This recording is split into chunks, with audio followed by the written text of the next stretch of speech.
at you with another vlog. I just wanted to thank all of you guys that watched the first one. I enjoyed making it. Hope you guys enjoyed watching it. Hopefully get better as I go along too. I learned a couple of things, got a couple of constructive criticism back, so that was good. Just basically wanted to do talk about something every time. I didn't want to just ramble on nothing, so I think today would be a good one to talk about.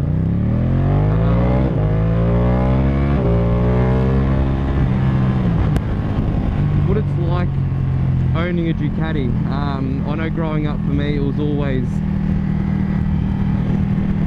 the pinnacle, or the top of the line sports bike was always seen as something that was unattainable as well. But fortunately enough, I worked really hard and I was able to afford one. Yeah, about 6-7 months ago I bought this brand new, and it's been the best thing best money I've ever spent. I just wanted to go on what it's like to own a Ducati and what it's like to ride a Ducati. I know when I first even took one for a test ride, I was quite intimidated by the brand, the name Ducati, everything like that. So first off, owning a Ducati, it's good. It's I get a lot of banter, I get a lot of healthy discussion between all my bike mates. A lot of them say it's just a bike just to get you to the closest coffee shop, and yeah, no, it's good conversation starter. I mean, every time I go to a show, everyone has a look at it and everything like that. Been put on the bit of the back burner lately with all these new bikes coming out, such as the H2, which I hopefully will be test riding in the next month or so. I'll be doing a review, a comparison between that and the 1199, so that will be hopefully be a good video to watch.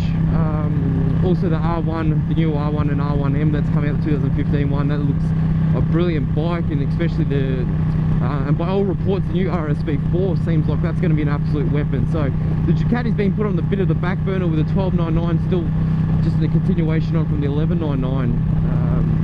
Yeah, but go back to what it's like to own a Ducati. It's yeah, it's good. I mean, people always go, oh, it's so expensive. To buy it brand new, it was expensive, but you're looking roughly the same money for the new S1000RR with its whole dynamic package, as well as the new R1M's roughly the same price. RSV4, the RSC8, they're all roughly around the $30,000 Australian mark. Yeah, so it's,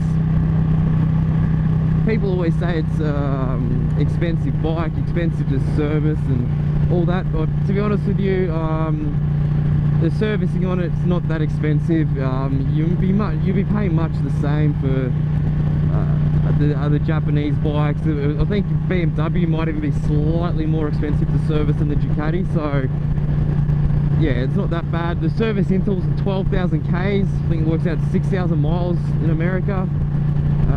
So yeah, 12,000 Ks is pretty long service interval for pretty much a race bike. Yeah, it's not too bad. The tyres on it, I always just go Pirellis. Whenever I wear out a set, just put a set of new Pirelli Supercourses on them. They're unbelievable tyres, unbelievably grippy. So I'm not gonna change that. I'm not gonna fix something that's not broken. Yeah, so that's that. What it's like to ride a Ducati. I just want to make this quick, short video. The last one was a bit long. What it's like to ride a Ducati. It is unlike anything else. The BMW is very clinical, very precise. Everything's so well built on that BMW. Everything is so precise. But I think because of that, so much precision, it lacks character. And people might be like, oh, character, it's not true. It is true. It is. This bike has character. I mean, there's not vibrations through the handlebars. It's actually really smooth to ride, but there's vibrations, like the mirrors are shaking. You can feel, it feels like an explosion underneath your seat. You're sitting right on one of the cylinder heads, and you feel like there's an explosion happening underneath your seat all the time. And it's quite an amazing feeling when you're riding with the L-twin engine. I mean, it's jerky at low revs. It's a sports bike. It's a real super bike to ride. It's amazing to ride.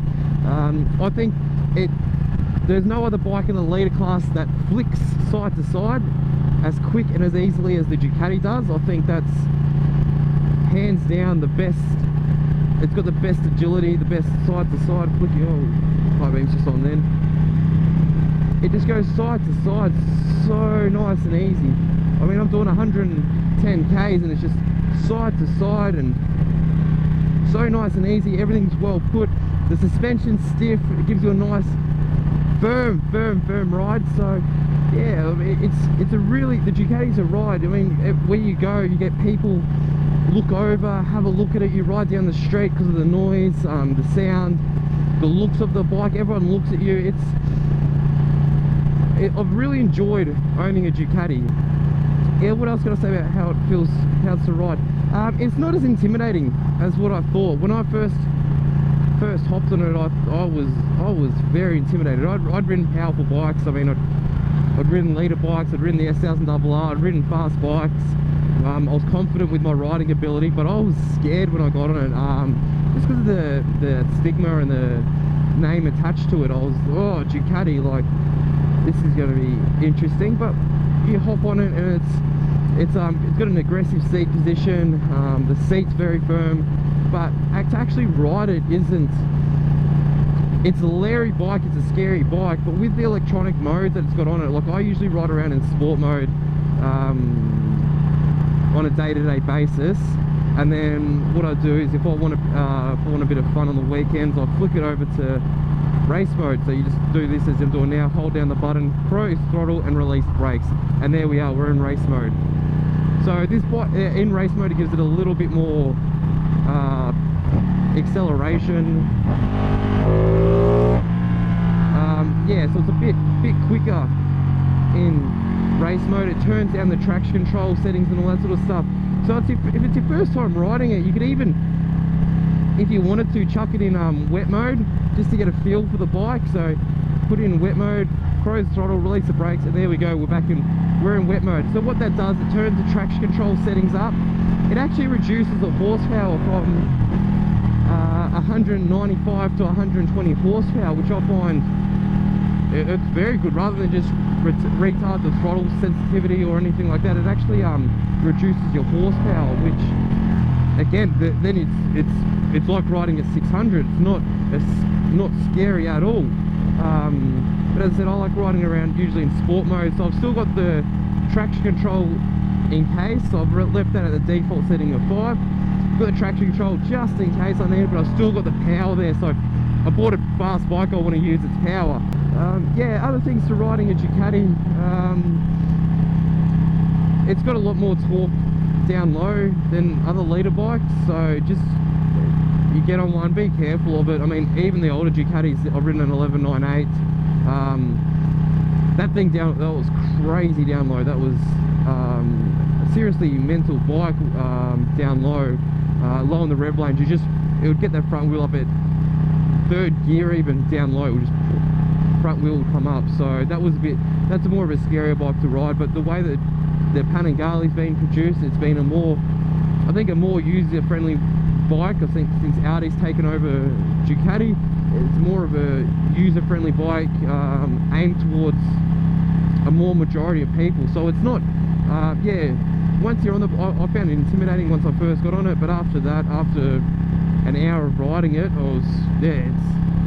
it's actually a really nice bike to ride. It's a very rewarding experience, because you've got to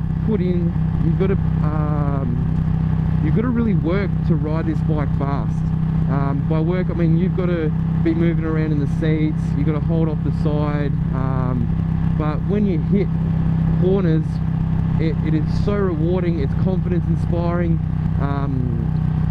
I always know I've got plenty of grip with this bike. I've never lost grip once the tire's been scrubbed in. I haven't lost grip on dry conditions. It's just, the bike just inspires confidence in the rider, and I think that's what a bike should do. It should really make you feel confident. I feel confident riding this bike. I feel confident that the brakes, if I ever get into trouble, the brakes will always save me. So yeah, it's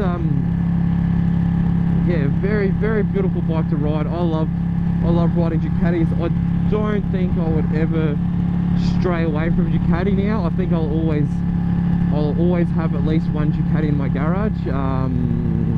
I don't plan on ever getting rid of this bike or selling this bike. I do love it and I do want to keep it. I will be tracking it very soon. Unfortunately I can't film while I'm tracking, but I'll give updates and times and everything like that. All the data I'll get the data recorded and record it all and post it all up so you guys can check out all the data from just a normal person. I'm not highly skilled or not anything, just a normal person riding a Ducati. Yeah, so that's another one of my vlogs done. Getting into the city now, so that's pretty bit boring. Yeah, hopefully I'll have some nicer videos of me riding around some better roads soon. Thanks again for watching. Don't forget to click subscribe so you stay up to date, or even check out my Facebook page as well. Just set that up so you always get updates and see other things, photos of me going around and stuff like that as well. And feel free to ask any questions you've got. I'm happy to help. As I said, I've got a bit of experience riding, and I'm one of those people that when I got into riding, I studied it and studied everything I could, and I just love everything about bikes. So yeah, any questions, don't hesitate to ask. And yeah, I'll catch you in the next one. Thanks.